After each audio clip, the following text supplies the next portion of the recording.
പ്രജിത്ത്, നമുക്കറിയാം കൊല്ലത്തെ അവസാനവട്ടം ഒത്തിരി വിവാദങ്ങളുണ്ടായ ഒരു സംഭവം, ഒരു ബൂത്താണ് കൊല്ലം മണ്ഡലം എന്ന് പറയുന്നത്. അവിടുത്തെ തെരഞ്ഞെടുപ്പ് പ്രചാരണ വിശേഷങ്ങൾ എന്തൊക്കെയാണ്? കഴിഞ്ഞ ദിവസം പറഞ്ഞ പോലെ കൊട്ടിക്കലാശം അവസാനിച്ച ശേഷം ഇന്ന് സ്ഥാനാർത്ഥികളെല്ലാവരും നേരിട്ട് വ്യക്തികളെ നേരിൽ കണ്ട് വോട്ടഭ്യർത്ഥിക്കുന്ന രീതികളാണ്. പരസ്യമായിട്ടുള്ള ഇത്തരത്തിലുള്ള പ്രസംഗങ്ങളൊന്നും ഇല്ലാത്തത് കൊണ്ട് തന്നെ ഓരോ വ്യാപാര സ്ഥാപനങ്ങളുമൊക്കെ സന്ദർശിച്ച് അവിടെയുള്ള ആളുകളെ കണ്ട് അവരോട് വോട്ടഭ്യർത്ഥിക്കുന്ന രീതിയിലാണ് ഇന്ന് കാര്യങ്ങൾ പോകുന്നത്. സ്വകാര്യ സ്ഥാപനങ്ങൾ, മതമേൽ അധ്യക്ഷന്മാർ, അങ്ങനെയുള്ള ആളുകളിലേക്കെല്ലാം ഇന്ന് ഇവർ എത്തിയിട്ടുണ്ട്. മണ്ഡലത്തിലെ ഒരു കണക്കുകൂട്ടലുകൾ നോക്കുമ്പോൾ 3 മുന്നണികളും അവർ വിജയപ്രതീക്ഷ പങ്കുവെക്കുന്നുണ്ട്. പ്രധാനമായിട്ടും ഇപ്പോൾ എൻ ഡി എ സ്ഥാനാർത്ഥിയുടെ കാര്യം എടുത്ത് പറയുകയാണെങ്കിൽ കൃഷ്ണകുമാർ മണ്ഡലത്തിലെത്തിയതിനു ശേഷം വലിയ ഒരു തരംഗമുണ്ടാക്കാൻ അദ്ദേഹത്തിന് സാധിച്ചിട്ടുണ്ട്. ചന്ദനത്തോപ്പൈട്ടി മുതൽ പിന്നീട് മുണ്ടക്കൽ തീരം, പിന്നീട് കശുവണ്ടി വ്യവസായ തൊഴിലാളി മേഖലകൾക്കിടയിൽ അദ്ദേഹം നടത്തിയ ഇടപെടലുകൾ, അങ്ങനെ ഒപ്പം അദ്ദേഹത്തിന് നേരെ ഉണ്ടായിട്ടുള്ള ആക്രമണവും അദ്ദേഹത്തിൻ്റെ കണ്ണ് പരിക്ക് പറ്റിയൊരു സംഭവമൊക്കെ പിന്നീട് മണ്ഡലത്തിൽ വലിയ ചർച്ചയായിട്ടുണ്ട്. ഇതുകൊണ്ട് തന്നെ മണ്ഡലത്തിൽ വലിയ മുന്നേറ്റമുണ്ടാക്കാൻ കഴിഞ്ഞു എന്നൊരു പ്രതീക്ഷയിലാണ് അദ്ദേഹവും എൻ ഡി എ ക്യാമ്പും എന്ന് പറയുന്നത്. എന്തായാലും സ്ത്രീ വോട്ടർമാരിലാണ് കൃഷ്ണകുമാർ ഇപ്പോൾ പ്രതീക്ഷ അർപ്പിക്കുന്നത്. കാരണം ഒരു BJP കാൻഡിഡേറ്റ് എന്നതിനപ്പുറത്തേക്ക് അദ്ദേഹം നടത്തിയ പ്രസംഗങ്ങളും ഇടപെടലുകളും അതോടൊപ്പം തന്നെ അദ്ദേഹത്തിന് ഒരു സീരിയൽ നടൻ, സിനിമാ നടൻ എന്നൊക്കെ രീതിയിലുള്ള ഒരു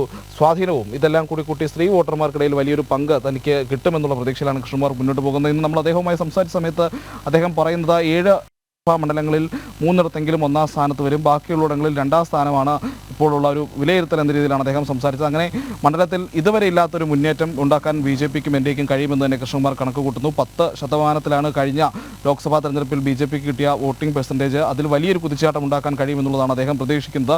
NK പ്രേമചന്ദ്രൻ്റെ ക്യാമ്പിലേക്ക് വരുമ്പോൾ NK പ്രേമചന്ദ്രൻ്റെ അനുയായികളും പ്രതീക്ഷിക്കുന്നത് നിലവിൽ NK പ്രേമചന്ദ്രൻ എന്ന വ്യക്തിയുടെ അദ്ദേഹത്തിൻ്റെ വ്യക്തിപ്രഭാവത്തിൽ തന്നെയാണ്. അതിന് കൊല്ലം മണ്ഡലത്തിൽ ഇതുവരെയും ഒരു ഇടിവ് വന്നിട്ടില്ല എന്നുള്ളതാണ് അവരുടെ ഒരു വിലയിരുത്തൽ. അതുകൊണ്ട് തന്നെ എല്ലാ മണ്ഡലങ്ങളിലും കഴിഞ്ഞ തവണ ഉണ്ടായതുപോലെയുള്ളൊരു ഭൂരിപക്ഷം, അത് അല്ലെങ്കിൽ കുറച്ച് ഭൂരിപക്ഷത്തിൽ കുറച്ച് കുറവ് വന്നാലും ശരി തന്നെ വിജയത്തുമായി മുന്നോട്ട് പോകാം എന്നുള്ളതാണ് UDF ക്യാമ്പിലെ പ്രതീക്ഷ. അതുമായി ബന്ധപ്പെട്ടാണ് അവരുടെ പ്രചാരണ തന്ത്രങ്ങളും മുന്നോട്ട് പോകുന്നത്. എന്തായാലും കൊല്ലത്തെ ഇടത് ക്യാമ്പിൽ കൃഷ്ണകുമാർ എത്ര വോട്ട് പിടിക്കും എന്നതിനെ അടിസ്ഥാനപ്പെടുത്തിയുള്ളൊരു വിജയസാധ്യതയാണ് LDF കണക്ക് കൂട്ടുന്നത്. പ്രത്യേകിച്ച് മുകേഷിന് നടൻ എന്ന നിലയിലുള്ളൊരു സ്വാധീനമുണ്ട്. പിന്നീട് ഇപ്പോൾ നടത്തിവരുന്ന സംഘടനാ പ്രവർത്തനത്തിലും അവർക്ക് കുറച്ച് വിശ്വാസമുണ്ട്. അപ്പോൾ കൃഷ്ണകുമാർ പ്രേമചന്ദ്രൻ്റെ ഭൂരിപക്ഷം കുറയ്ക്കുന്നതോടൊപ്പം തന്നെ ഒരുപക്ഷെ പ്രേമചന്ദ്രൻ തോൽക്കാൻ തന്നെ കാരണമായി കൃഷ്ണകുമാർ പിടിക്കുന്ന വോട്ട് മാറാമെന്നുള്ളതാണ് ഇടത് ക്യാമ്പുകളിൽ കണക്ക് കൂട്ടുന്നത്. എന്തായാലും 3 മുന്നണികളും ഒരേപോലെ വിജയപ്രതീക്ഷ വെച്ച് പുലർത്തുന്നു. അവർ പ്രചാരണങ്ങളിലും അതേ രീതിയിൽ സജീവമായിരുന്നു. കാരണം ആദ്യഘട്ടത്തിൽ കൊല്ലത്ത് 2 സ്ഥാനാർത്ഥികൾ തമ്മിലുള്ള ഒരു മത്സരമായി നിലനിന്നിരുന്നത് കൃഷ്ണകുമാറിൻ്റെ വരവോടെ അത് ശക്തമായൊരു ത്രികോണ മത്സരമായി മാറി. പിന്നീട് തെരഞ്ഞെടുപ്പ് പ്രചാരണത്തിലും നമ്മളത് കണ്ടതാണ്. എന്തായാലും NDA ക്യാമ്പിലെ പ്രതീക്ഷകളുമായി ബന്ധപ്പെട്ട കൂടുതൽ കാര്യങ്ങൾ പറയുകയാണെങ്കിൽ കൃഷ്ണകുമാറിൻ്റെ ഇടപെടലുകൾ തന്നെയാണ്. കൃഷ്ണകുമാർ കൊല്ലത്ത് വന്നതിന് ശേഷം അദ്ദേഹത്തിൻ്റെ സ്ഥാനാർത്ഥിത്വം, അദ്ദേഹത്തിൻ്റെ ഇടപെടലുകൾ, അദ്ദേഹത്തിൻ്റെ പ്രസംഗങ്ങളൊക്കെ വളരെ ചർച്ചയായി. ഏറ്റവും ശ്രദ്ധേയമായ കാര്യം കശുവണ്ടി വ്യവസായ മേഖലയിൽ അദ്ദേഹം നടത്തിയ ഇടപെടലുകളാണ്. കഴിഞ്ഞ ദിവസങ്ങളിൽ പ്രധാനമന്ത്രിക്കടക്കം ഈ മേഖലയിലെ തകർച്ചയുമായി ബന്ധപ്പെട്ട വിഷയങ്ങൾ ചൂണ്ടിക്കാട്ടി അദ്ദേഹം ഒരു നിവേദനം നൽകിയിരുന്നു. ആ നിവേദനത്തിൽ ഒരു കേന്ദ്ര കാഷ്യൂ ബോർഡ് അടക്കം സ്ഥാപിക്കുന്ന കാര്യങ്ങളിൽ ഇടപെടൽ ഉണ്ടാകണമെന്നുള്ള അഭ്യർത്ഥനയും അദ്ദേഹം വെച്ചു. എന്തായാലും ഇലക്ഷൻ കഴിയുന്നതോടെ ഇതിൽ നടപടികൾ ഉണ്ടാകുമെന്നുള്ളത് തന്നെയാണ് കൃഷ്ണകുമാർ മണ്ഡലത്തിന് നൽകിയിരിക്കുന്ന ഉറപ്പ്. അതുമായി ബന്ധപ്പെട്ട കൂടുതൽ പദ്ധതികൾ കൊല്ലത്തേക്ക് കൊണ്ടുവരണമെന്നുള്ളതാണ് അദ്ദേഹം ആവശ്യപ്പെടുന്നത്. എന്തായാലും അതുമായി ബന്ധപ്പെട്ടാണ് കൃഷ്ണകുമാറിൻ്റെ ഈ പ്രധാനമന്ത്രിയോടൊക്കെയുള്ള നേരിട്ടുള്ള ഈ നിവേദനമൊക്കെ നൽകുന്നതിൽ കണ്ട് കഴിഞ്ഞ ദിവസം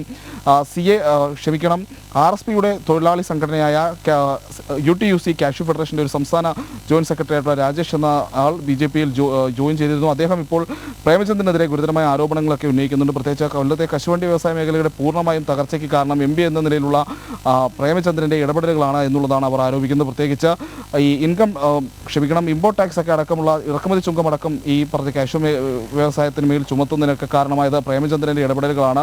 ഇതുമായി ബന്ധപ്പെട്ട് കശുവണ്ടി വ്യവസായ മേഖലയിൽ കൊല്ലത്തിൻ്റെ ആ ഒരു തനതായ പാരമ്പര്യ വ്യവസായം അതിനെ സംരക്ഷിക്കാൻ പ്രേമചന്ദ്രൻ യാതൊരു തരത്തിലുള്ള ഇടപെടലുകൾ നടത്തിയിട്ടില്ല എന്ന് അവർ ആരോപിക്കുന്നു. അതോടൊപ്പം തന്നെയാണ് പൊതുവായി മണ്ഡലത്തിലുള്ള വികസന പ്രവർത്തനങ്ങളെല്ലാം നരേന്ദ്രമോദി സർക്കാരുമായി ബന്ധപ്പെട്ടിട്ടുള്ളതാണ്. അപ്പോൾ MP എന്ന നിലയിൽ കഴിഞ്ഞ 10 വർഷത്തെ പ്രേമചന്ദ്രൻ്റെ പ്രവർത്തനം മോശമാണെന്നൊരു അഭിപ്രായം പൊതുവെ മണ്ഡലത്തിലുണ്ട് എന്നുള്ളതാണ് NDA ക്യാമ്പുകളുടെ വിലയിരുത്തൽ. അപ്പോൾ അതിനനുസരിച്ചുള്ള പ്രവർത്തനങ്ങളാണ് ഇന്ത്യ നടത്തുന്നത്.